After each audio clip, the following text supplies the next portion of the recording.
Long ago, in the land of Egypt, there lived a great nation. Egypt was powerful. Egypt was rich. And Egypt had a king named Pharaoh. But in that same land, there were people who were suffering. The Israelites were slaves. They worked hard every day. They were tired. They were afraid. And they cried out to God for help. And God heard them. God chose a man named Moses. Moses was not a king. He was not powerful. He was just a man who trusted God. God spoke to Moses and said, "Go to Pharaoh.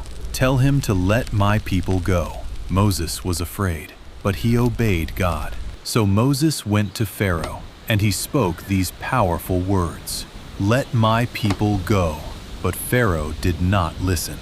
And that is when everything changed.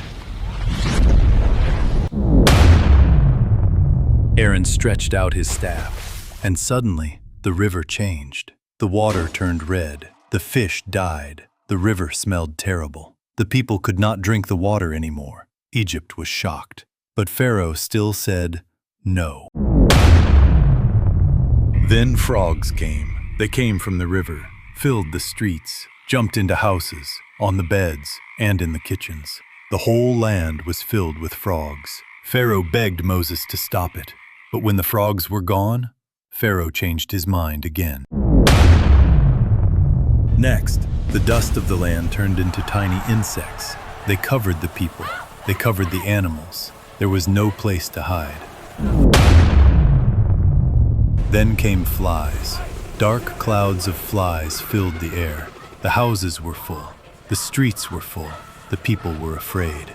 But Pharaoh still refused to listen. Then something terrible happened. The animals in Egypt began to die. Horses, cows, sheep, goats. But the animals of the Israelites were safe. Pharaoh saw it. He knew it was real. Still, he said no. Then painful sores appeared on the people. They could not work. They could not sleep. Even the magicians of Pharaoh were suffering. Egypt was in pain. But Pharaoh's heart was still hard. Then a storm came. Not a normal storm. Huge hail fell from the sky. Lightning flashed. Fire fell with the hail. The crops were destroyed. Trees were broken. The land was ruined.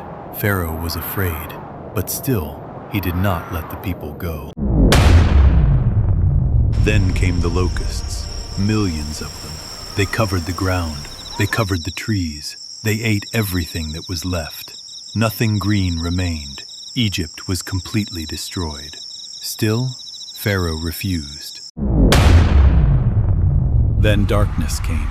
Not night, not clouds. It was deep darkness. For 3 days, no one could see anything. The people stayed inside. The whole land was silent. But the Israelites had light where they were living. But Pharaoh still would not listen. Then Moses gave the final warning. That night would be different from every other night. God told the Israelites to stay inside their homes. He told them to trust him. And that night, Pharaoh finally understood. In the morning, Pharaoh called Moses. His voice was no longer proud. He said, "Go, take your people, and leave Egypt." The Israelites were free. After many years of suffering, they were finally free. God had kept his promise. The 10 plagues were not just punishments. They showed something important. God sees suffering. God hears prayers. God keeps his promises. And no matter how powerful someone looks, God is always more powerful. And that is the story of the 10 plagues of Egypt, the day God saved his people.